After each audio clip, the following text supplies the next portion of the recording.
할렐루야. 네, 반갑습니다. 오늘 성가대 찬양이 아주 좋았습니다. 은혜 받으셨죠? 네, 감사합니다. 네. 지금 그 러시아 소치에서 동계올림픽이 진행되고 있는데 우리나라 대표팀들이 출발하기 전부터 기대를 굉장히 크게 하고 이번에도 10위권에 우리 한국 팀이 들게 될 것이다. 금메달을 많이 딸 것이다. 이렇게 큰 기대를 하고 소치로 갔는데 지금 결과가 너무 안타까운 결과들이 많이 나오고 있습니다. 아마 전 국민들이 마음 아파하고 또 좀 아쉬워하고 막 그럴 줄 알고 있습니다. 가장 안타까운 것은 며칠 전에 그 여자 그 쇼트트랙에서 코너를 돌다가 이 다른 나라 선수가 살짝 미는 바람에 우리 선수가 2명이 다 넘어지는 그런 불상사가 일어났습니다. 그 선수 하나가 넘어졌다가 다시 일어나서 뛰다가 또 넘어지는 모습을 보고 그 자식을 키우는 부모로서 너무 가슴이 아팠습니다. 결국 동메달을 받기는 했지만 그 모습이 너무 안타까웠어요.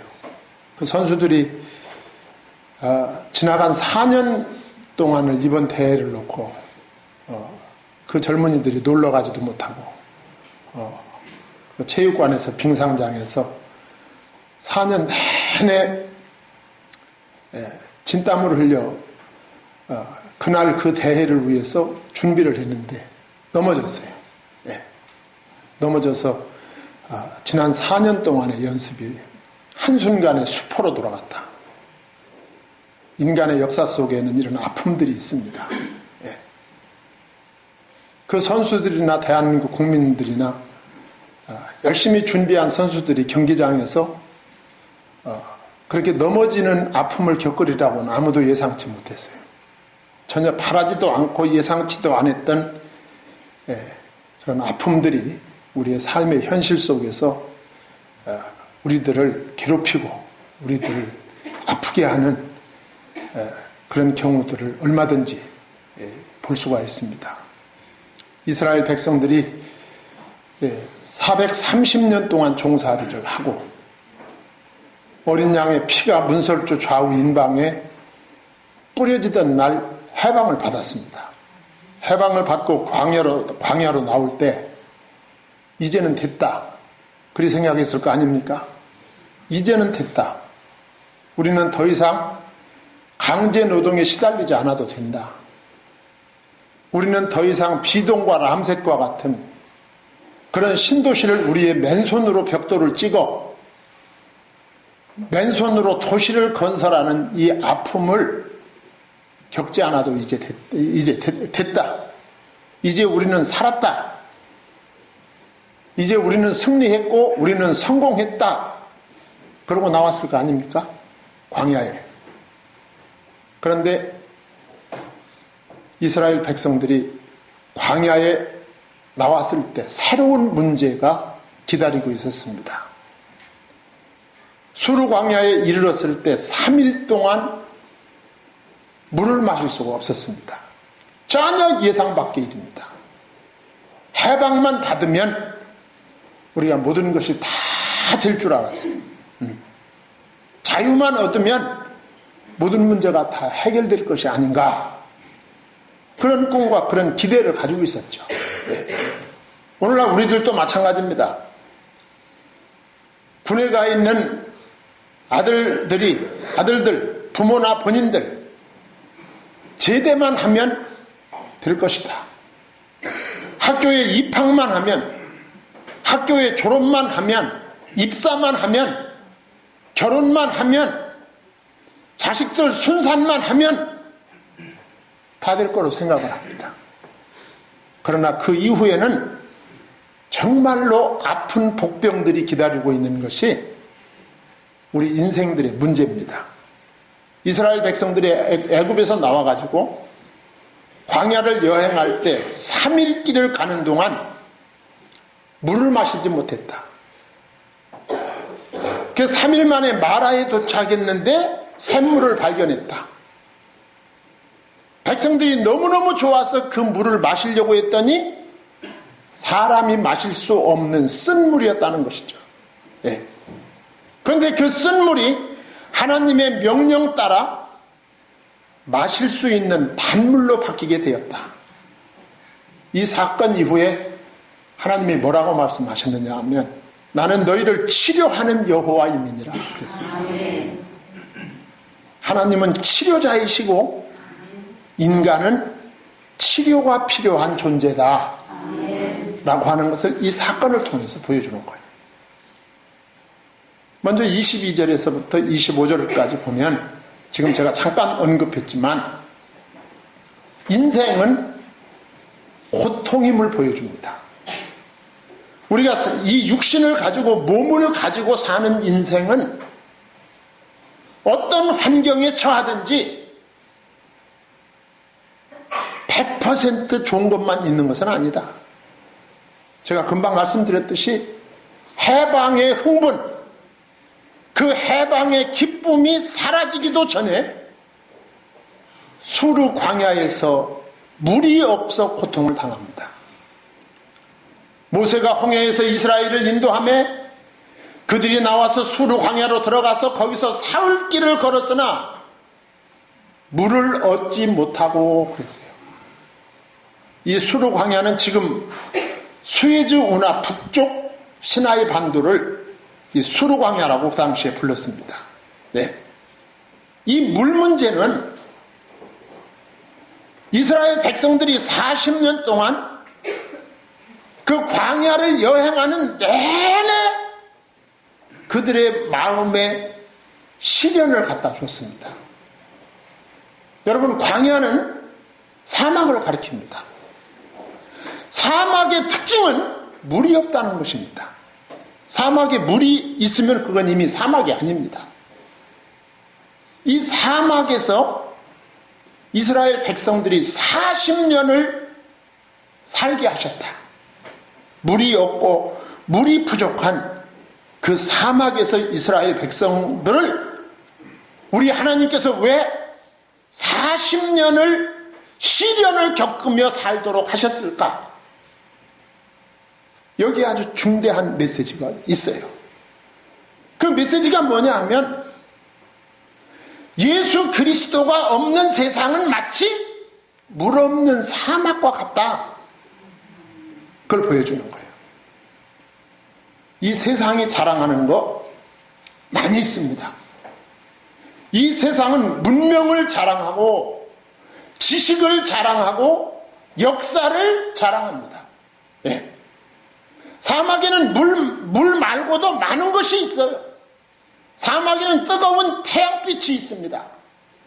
반짝이는 모래가 있고 수없는 바위산들로 이루어진 산맥이 있습니다. 예. 그러나 그런 것들은 광야에서 사람이 살아가는데 절대 필요 요소가 아닙니다. 물이 있어야 된다 그 말이죠. 세상이 자랑하는 문명이나 지식이나 역사가 필요한 것이지만 이것이 인간의 영적 목마름을 해결하지 못한다는 것이죠. 이런 메시지를 담고 있습니다. 오직 예수 그리스도만이 사막 같은 심령을 흡족하게 적실 수가 있다. 이 사실을 예수님께서도 말씀해 주셨어요.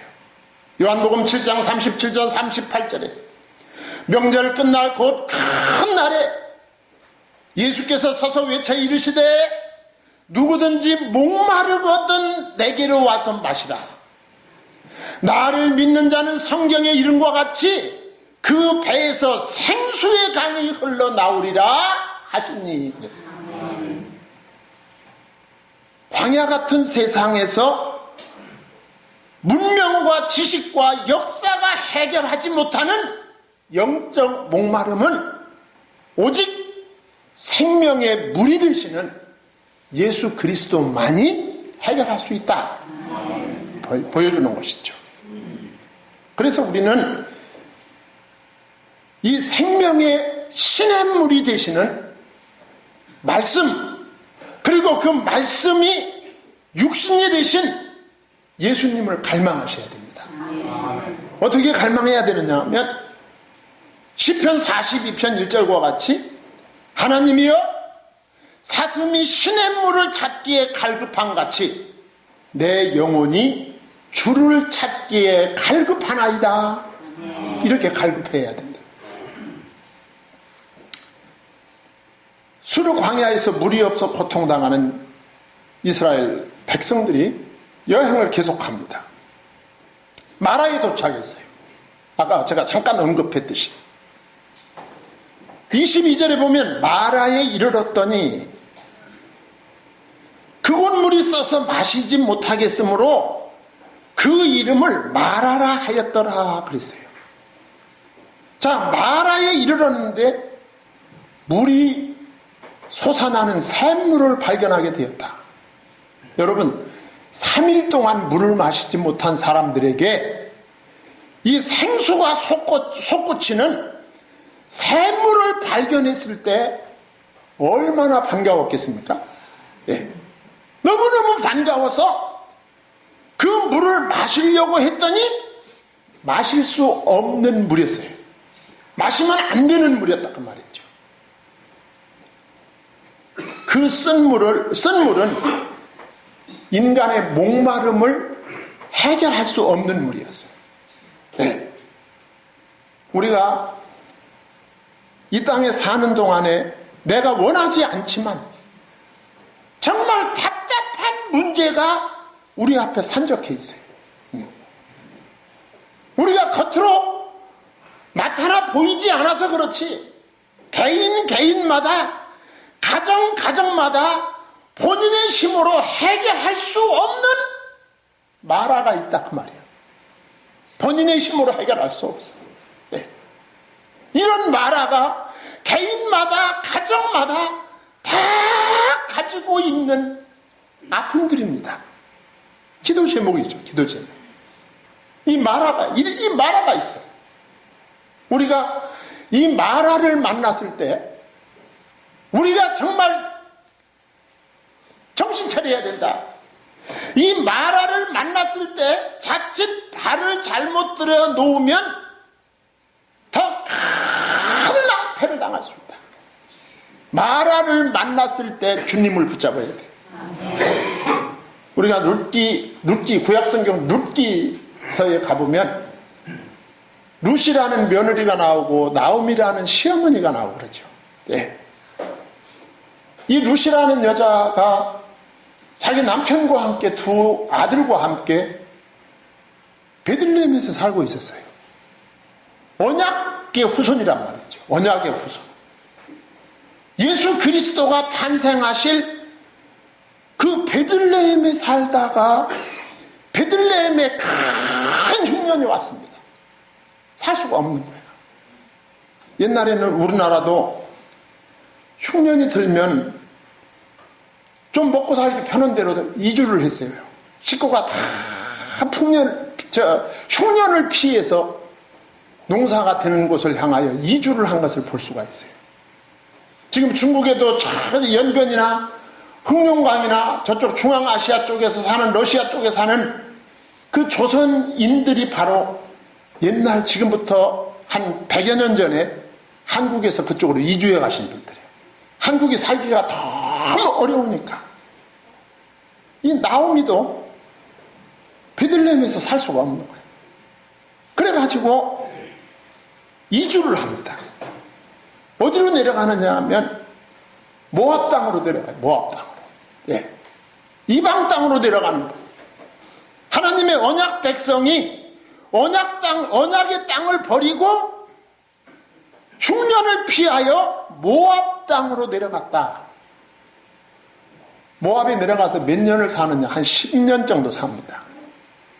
그 10년 사는 도중에 그 모압 땅에서 이 나오미는 중요한 것을 다 잊어버립니다. 정말 사람 일은 알 수가 없어요.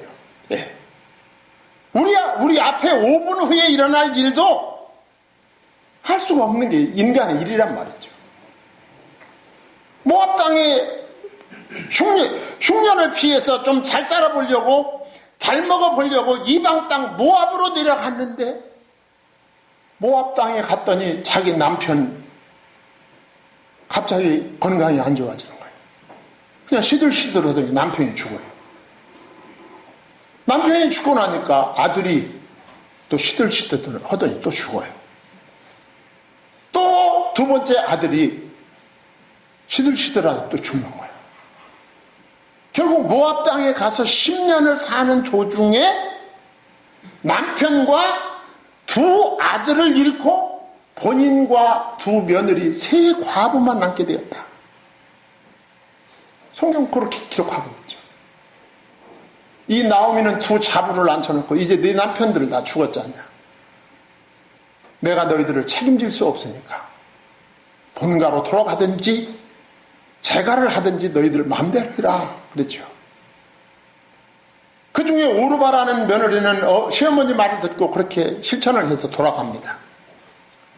그런데 루시라고 하는 며느리가 떨어져 나가지 않는 거죠. 저는 하나님께서 제 생명을 거두어 가심으로 갈라놓기 전에는 어머니를 떠나지 않겠습니다. 어머니가 가는 곳에 나도 가고, 어머니가 믿는 하나님을 나도 믿고, 어머니가 묻히는 곳에 나도 묻히겠습니다. 자, 이게, 그래, 이 두 두 시어머니하고 며느리가 10년 만에 고향으로 돌아오는 거예요. 고향으로 돌아올 때는 아마 고향을 떠난 모든 사람들의 꿈이 객지에서 성공해서 고향으로 돌아가는 것더라 사자성어로 뭐라고 말해요? 금의환영이라고 해요. 금의환영. 금의환영하기를 원하지요. 네. 그런데 이 나오미는 모든 것을 다 잊어버리고 고향으로 돌아갑니다. 부끄러워요. 그런데 이 나오미라는 이름의 뜻이 재밌어요. 이 나오미라는 말이 무슨 뜻을 가지고 있느냐 하면 희락이라는 뜻을 가지고 있어요. 희락, 기쁨. 네.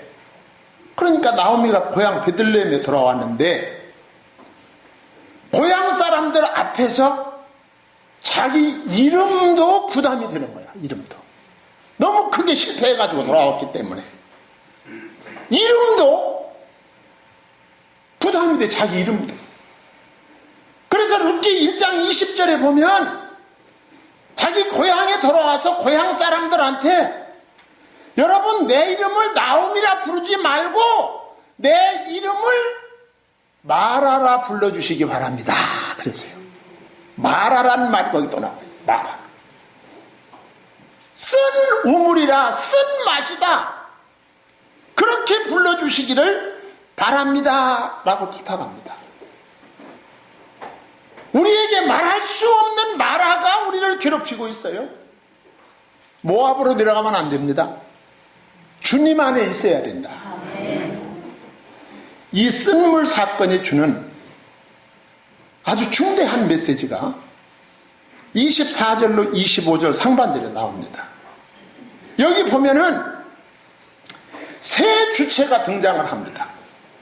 24절에 보면 백성이 등장하고 25절 상반절에 보면 모세가 등장하고 25절 하반절에 보면 하나님이 등장합니다. 세 주체가 등장해요. 24절에 백성이 모세에게 원망하여 이르되 우리가 무엇을 마실까 하매 그랬어요. 백성은 모세를 원망하는 일을 했습니다. 마라 앞에서. 예. 마라 앞에서. 이 실패 앞에서, 아픔 앞에서 백성들은 모세에게 원망하여 이르되 우리가 무엇을 마실까 하매 그랬어요. 믿음이 없고 해결 능력이 없는 자들의 현실을 보여주는 것입니다. 믿음이 없고 해결 능력이 없는 자는 마라 앞에서 원망합니다. 모세를 원망하고 하나님을 원망하게 되죠. 자, 그런데 두 번째 주체인 모세가 나옵니다. 25절 상반절에. 모세가 여호와께 부르짖었더니 그랬어요. 백성들이 원망하고 있을 때 이 모세는 여호와 하나님께 기도하는 일을 했다. 하나님, 이 마라가 나는 해결할 수 없습니다. 이 마라의 문제를 나는 해결할 수 없습니다. 그러나 여호와 하나님은 해결할 수 있는 능력자이십니다. 하나님께서 해결해 주시기 바랍니다. 마라 앞에서 우리 기도합시다. 마라 앞에서 우리의 결정이 달아야 된다 그 말이죠. 예. 모세가 기도했어요. 25절 하반절에 보니까 하나님이 등장하죠. 여기서 하나님이 무슨 일을 하시느냐? 하나님은 응답하시는 일을 하셨어요. 여호와께서 그에게 한 나무를 가리키시니 그가 물에 던지니 물이 달게 되었더라 그랬어요. 하나님의 말씀의 능력이 행사됐다 그 말이죠. 모세의 지팡이 하나로 온갖 이적을 행한 것도 말씀 따라 순종했을 때 보여진 결과입니다. 하나님이 말씀을 주셨어요. 예. 그리고 모세는 그 말씀에 순종하게 됩니다. 그랬더니 기적이 일어났어요. 그러면서 25절 하반절 거기서 여호와께서 그들을 위하여 법도와 율례를 정하시고 그들을 시험할세 그랬습니다. 이 마라 사건이 우연한 사건이 아니었다. 우발적 사건이 아니었다 그 말이죠. 우리 하나님께서 계획을 가지고 우리 하나님께서 목적을 가지고 이스라엘 앞에 놓으신 사건이다. 왜? 모세와 이스라엘 백성들이 이 마라 앞에서 어떤 반응을 하는가를 하나님은 보시기를 원하셨다 그 말이죠. 마라 앞에서 여러분의 믿음이 하나님께 인정받는 합격자가 되시기 바랍니다. 그들을 시험하실세 그랬어요. 두 번째로 하나님만이 우리들의 문제의 유일한 해결책입니다. 하나님만 우리의 문제를 아십니다. 마음의 문제, 영혼의 문제는 물리적인 처방으로 해결될 수 없습니다. 인간을 지으신 하나님만이 그 인간의 부족함, 인간의 연약함을 아시기에 가장 효과적인 치료법을 알고 계시고 가지고 계신다. 인간의 모든 문제의 원인은 하나님을 떠난 데 있습니다. 하나님을 떠난 것이 문제였다면 그 문제의 해결책은 하나님께로 다시 돌아오는 것입니다. 오늘 본문 26절에 하나님께로 돌아오는 방법을 말씀하고 있어요. 26절 상반절 이르시되 너희가 너희 하나님 나 여호와의 말을 들어 순종하고 그랬어요. 하나님께로 돌아오는 것은 여호와의 말씀에 순종하는 것이다. 26절 중간에 내가 보기에 의를 행하며 내 모든 규례를 지키면 그랬습니다. 이 말씀은 삶입니다. 삶. 생활이다 그 말. 여호와의 말씀을 따라 살아내는 것이다. 하나님 앞에 돌아오는 방법이 그렇다 그 말. 그리고 26절 중간에 내 계명에 귀를 기울이며 그랬어요. 하나님께 돌아오는 방법은 세 번째로 하나님의 말씀을 경청하는 것이다. 하나님의 말씀에 순종하는 것, 하나님의 말씀 따라 살아내는 것, 하나님의 말씀을 경청하는 것이 하나님께 돌아오는 것이다.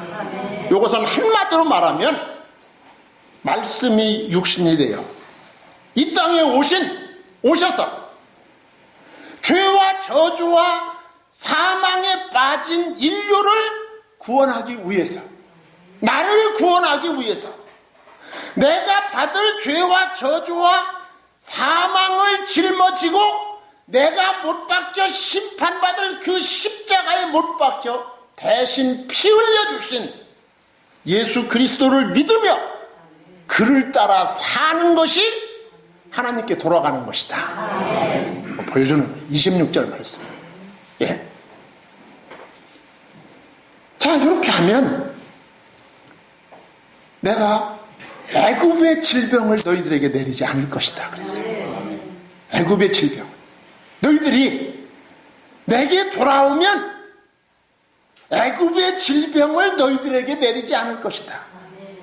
26절 하반절에 내가 애굽 사람에게 내린 모든 질병 중 하나도 너희에게 내리지 아니하리니 나는 너희를 뭐하는?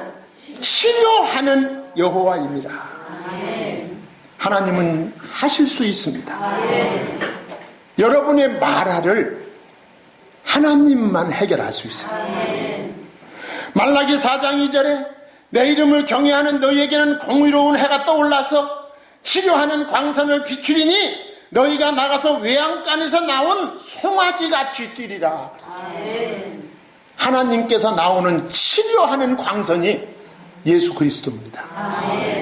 예수 그리스도로 말미암아 죄와 저주와 사망에서 치료받고 송아지같이 뛰게 되는 것이죠.